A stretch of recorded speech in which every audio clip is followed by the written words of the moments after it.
Olá, vamos falar sobre improbidade administrativa. Vamos tentar facilitar um pouquinho o estudo dessa lei que é cobrada em absolutamente todos os concursos públicos, tá bom? Vamos lá.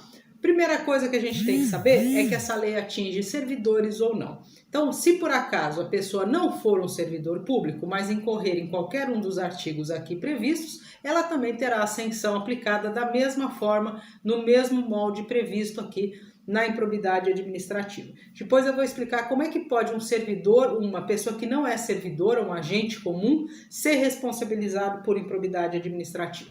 Além disso, a gente tem que ver que de acordo com esta lei, todos os órgãos cujo erário tenha custeado aí 50% ou mais vão incorrer aí na improbidade administrativa. Caso esse valor seja menor do que 50%, nós vamos ter aí a punição, nós vamos ter o alcance até o limite dessa participação do Estado, tá bom? Então vamos lá.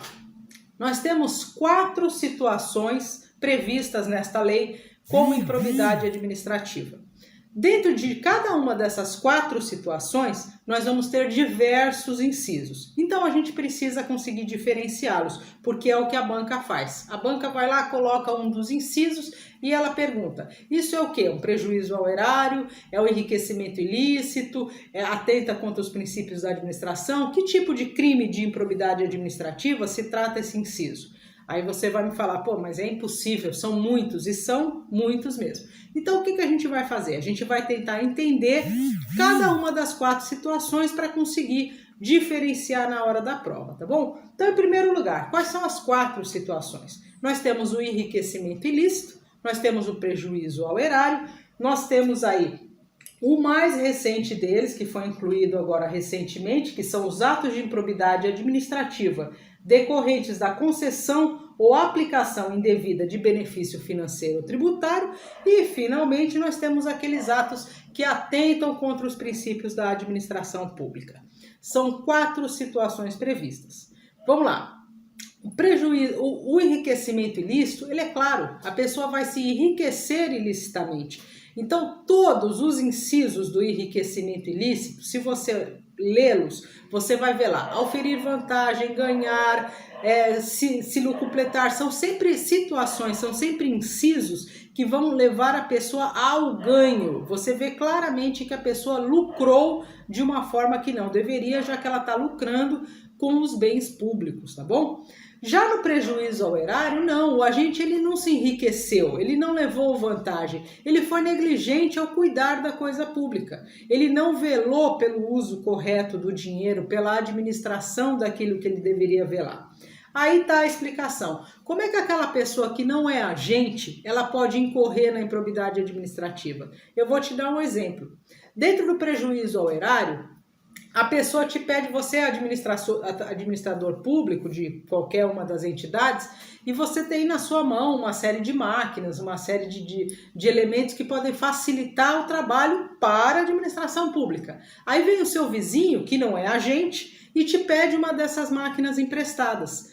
Ele levou vantagem, ele ganhou, porque ele não teve que pagar o aluguel, ele não teve que pagar combustível da máquina, ele não teve que fazer nada. Então, ele, que não é agente, ele se enriqueceu ilicitamente com o dinheiro público. E você, que é agente e foi negligente em cuidar da coisa pública, você não levou vantagem nenhuma, você só não zelou pelo público. Então você, que é agente, incorreu aí dentro do prejuízo ao erário. Então essa é a diferença. No enriquecimento ilícito, a pessoa levou uma vantagem, ela deixou de gastar do próprio bolso para gastar da coisa pública. No prejuízo ao erário, não, a pessoa não ganhou nada. Ela simplesmente não cuidou, não foi cuidadosa, não foi zelosa com a coisa pública. Então, em todos os incisos do enriquecimento ilícito, você vai ver em algum momento a pessoa levou vantagem, ganhou, auferiu lucro, sempre. Já no prejuízo ao erário, não, os incisos eles levam sempre ao não zelo pela coisa pública. Nesse daqui, que é o mais novo, que é o da concessão indevida de benefício financeiro ou tributário, a gente vai ter lá no 10A a seguinte redação. Constitui ato de improbidade administrativa qualquer ação ou omissão para conceder, aplicar ou manter benefício financeiro ou tributário contrário ao que dispõe ao caput e ao parágrafo 1º do artigo 8A da Lei Complementar número 116/2003.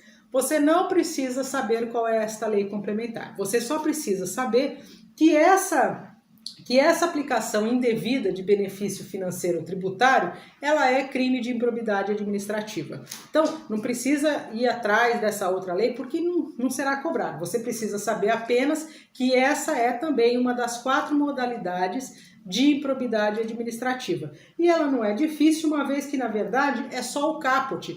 Então, quando você entende que qualquer uso indevido de benefício financeiro ou tributário, você vai incorrer dentro aí dessa modalidade de improbidade administrativa. E por fim, nós temos aqueles atos de improbidade administrativa que atentam contra os princípios da administração pública. Quais são os princípios da administração pública? É o LIMP, né? A gente vê lá dentro de direito constitucional os princípios da administração pública. Então, estes princípios, eles devem ser seguidos. Você tem a publicidade, a eficiência, a moralidade, você tem que seguir esses princípios que são universais na administração pública na hora de você conduzir a sua gestão pública. Quando você atenta contra estes princípios da administração, você certamente vai incorrer neste artigo da Lei de Improbidade Administrativa. Então, fica fácil você diferenciar o enriquecimento ilícito a um ganho, a uma vantagem real que o agente, servidor ou não, vai levar. No prejuízo ao erário, ele não zelou pelo bem público, pelo dinheiro público. Neste outro, que é a aplicação indevida de benefício financeiro ou tributário, ele não aplicou corretamente aquilo que ele tinha que aplicar, correto? Então aqui é muito simples, é só o caput. E em relação à última modalidade, você tem que se lembrar de quais são os princípios da administração pública que estão previstos lá no artigo 37 da Constituição. Você fazendo isso, não tem como você se confundir na hora da prova, tá bom? Essa é só uma aula explicativa da primeira parte de improbidade administrativa. Além disso, é claro, nós temos as penas, que da mesma forma que os artigos aqui são postos, elas também são bem diferenciadas dentro de cada uma das modalidades. E também são muito simples, eu depois vou fazer uma aulinha somente das penas de improbidade administrativa. Se você gostou dessa dica, tem essa dica e todos os outros artigos explicados para você lá no curso Áudios do Concurseiro, tá bom?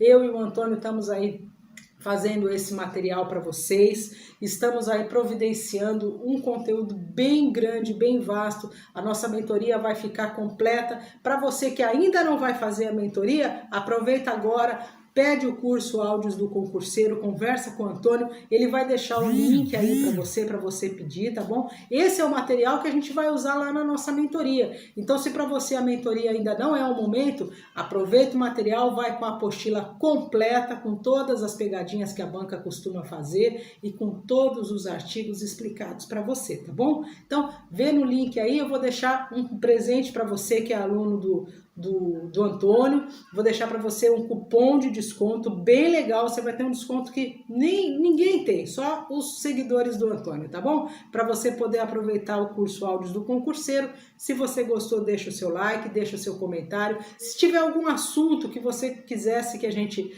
tente explicar um pouquinho mais para facilitar, coloca aí que a gente vai ver se consegue fazer para você também, tá bom?